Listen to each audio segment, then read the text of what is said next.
99% of people watching this don't know I ever existed. Asterisk, before starting my story, I request to the humans, please stop, stop, and stop. We are innocent. We are only Dodo, and we loved the nature. We didn't fly, we didn't fight. We just trusted. And because of that we suffered forever due to trust on humans. My name is Dodo. Perhaps you've heard the word before, used as a joke, a symbol of stupidity, or a creature from fairy tales. But I was real. I walked, I lived, I breathed. I was once part of a thriving world that most of you have never imagined. A world without predators. A world without fear. A world where innocence wasn't dangerous until it was. I was born on the island of Mauritius, a lush paradise in the heart of the Indian Ocean. Their time was slow. The winds were soft, the fruits abundant, and life gentle. We, the Dodos, were flightless birds, not because we were lazy or flawed, but because we didn't need wings to escape. No creature hunted us, no force threatened us. We were to keep us at peace, the children of calm forests, wandering the leaf-covered ground in search of fallen fruits and companionship. We had no reason to run. We had no reason to fear. And so, we didn't. My feathers were soft gray, my beak large and curved, perfect for gathering fruit from the forest floor. I wasn't graceful, nor was I built for speed, but I carried myself with a calm dignity. We Dodos lived in groups, nesting beneath the trees, raising our young in silence. There was no war, no predators, no enemies. Life was balanced. And then, the world changed. Tall ships appeared on our shores, cutting across the ocean with sails that reached into the sky.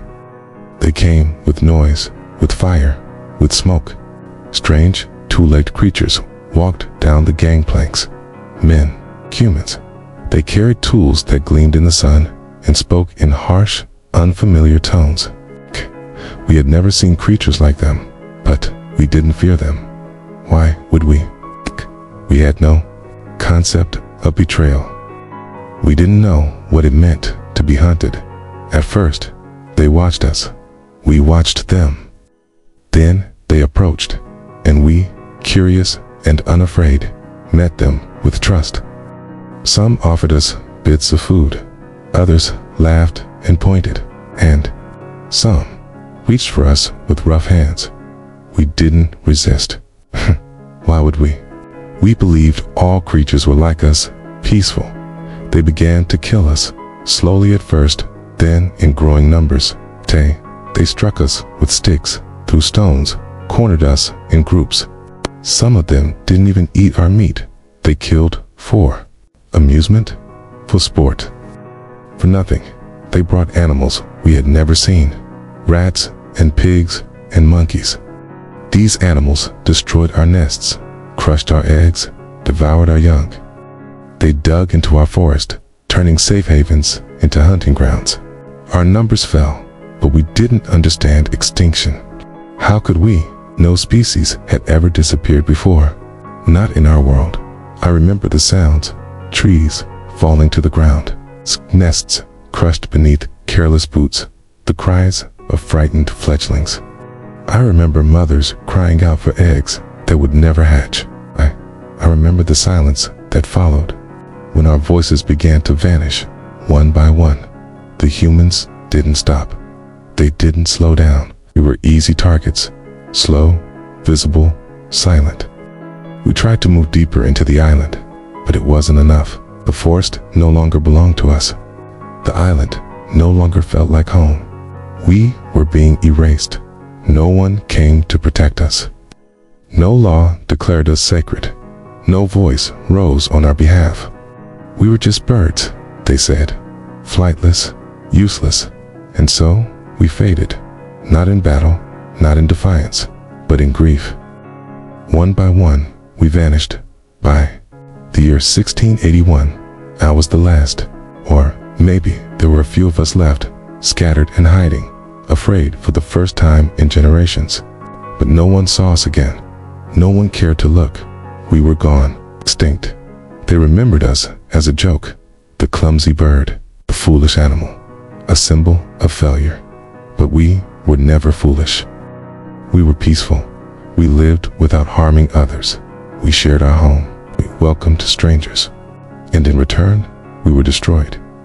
They used our name to mock each other. Gone like the dodo, they'd say. But do they ever stop and wonder what that truly means? To be wiped from the earth, not by disease, not by nature, but by neglect, by cruelty, by apathy. I am speaking now not to beg for your sympathy, but to give you a warning, because I am not the only one. Birds, beasts, trees, oceans, all fading while you look away, while you scroll, while you destroy. We are the ghosts of your decisions. If you are listening, remember me not as a punchline, but as a lesson. Protect what cannot protect itself. Speak for those who do not have voices. Preserve what is sacred, even if it seems ordinary. I was Dodo. I did not know how to hate. I only knew how to trust, and because of that, I was lost. But if you remember me, maybe I haven't fully disappeared. Let my memory be more than extinction. Let it be a reason to care, because the next voice you silence might never return again. In final message to humanity, you may think of extinction as something distant, something buried in dusty books and museum fossils. But extinction is not a relic. It is a mirror, okay? A mirror that shows us the cost of ignorance, of convenience, of turning away. My kind was erased, not by catastrophe, not by time, but by simple human carelessness.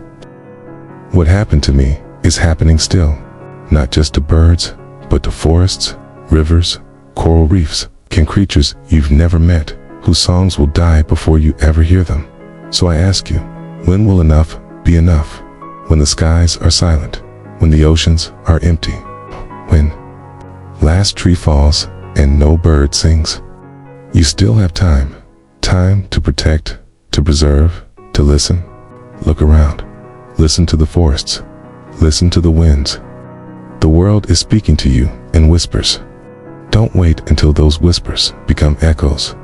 Build a world where kindness is strength, where trust is not a weakness, where the smallest life is not overlooked. Let the memory of the dodo not be a joke, but a call to awaken your humanity. Let every child who hears my story grow up to defend the voiceless. Let my disappearance mean something more than trivia, more than irony, because you are not separate from nature. You are part of it, and if you continue to tear it apart, you will lose yourselves in the silence that follows. I was Dodo. I will never walk your earth again. But if my story opens your eyes, if it softens your heart, if it makes you act before it's too late, then maybe, just maybe, still make a difference. Don't wait until another voice is lost, because the next time, it could be yours. I am the voice of all the extinct birds. If you feel I'm doing something that matters, please like and subscribe to hear the next voice. And if you know of any bird whose song was silenced, whose wings were lost, leave their name in the comments, because no creature deserves to be forgotten.